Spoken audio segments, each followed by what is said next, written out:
এই স্বাগত অনুষ্ঠান যারা উদযাপন করবে এই দিনে তাদেরকে আমরা স্মরণ করে রাখি।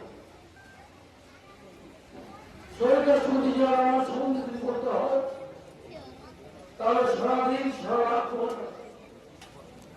আমি বেশি কিছু করতে চাই না। বগুড়ার ছোট্ট ছেলে জন্মগ্রহণ করছিল কোমল নাম নিয়ে, কোমল মাটি, মাটির মতো একটি হৃদয় নিয়ে যে বগুড়ার জন্মগ্রহণ করে এই বাংলাদেশের স্বাধীনতা ঘোষণা করে একজন মেজর হয়ে সেই কানুনের বেতার কেন্দ্র থেকে ৭১ যারা যুদ্ধের আয়োজন করেছে, যুদ্ধ লাগিয়ে দিয়ে যারা পালিয়ে গেছে, যারা পালিয়ে গেছে স্বাধীনতা ঘোষণা হয়েছে, আমাদের পূর্বপুরুষদের এই দেশে রেখে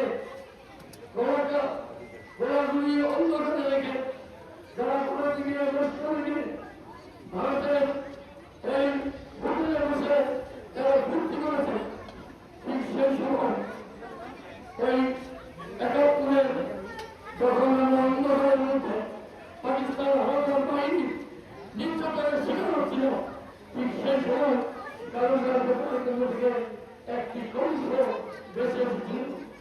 আমি জিয়া বলছি, আজ থেকে দেশের স্বাধীনতা ঘোষণা করছি, যারা চাচ্ছে তাই দিলে এই শক্তিদের মোকাবেলা করার জন্য আমি সতর্ক ঘোষণা দিলাম।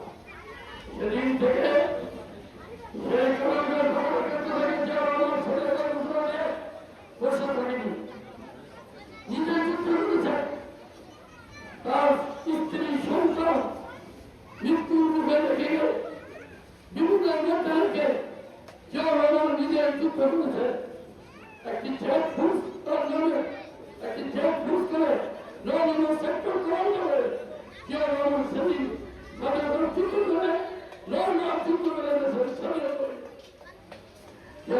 স্বাধীনতা ঘোষণা করে পালিয়ে যায়নি। আমরা এমন একজন সৈনিকের আদর্শের সৈনিক যে আমাদের আদর্শ বাংলার সাহায্য কোন মানুষ একটি মাত্র কলঙ্ক দিতে পারে না। তার চরিত্র ছিল পবিত্র, তার সততা, তার বিশ্বাস, তার দৃঢ়তা, তার সঙ্গে সেবা ছিল। আপনারা জানেন সেই পরিবার দেশ থেকে যখন ধর্ম দিয়া যে ভগবানের মৃত্যুর পর কিভাবে দেশের আলাদা হচ্ছে ৯ বছরের সরকার বিরুদ্ধে এই পীড়িতার পথে রক্ত লিখিত করে নিজের মুখে তারা রক্ত দেশকে স্বাধীন করেছে, স্বাধীনতা সার্বভৌমত্ব রক্ষা করেছে। আপনারা জানেন একটি দল আছে যারা ক্ষমতায় থাকলেও দেশকে খুন করে, ক্ষমতায় না থাকলেও বর্তমান মিটিং মিছিল দিয়ে মানুষকে হত্যা করে। তারা ভারতের দোষণ, ভারতের দোষণ করে বাংলাদেশ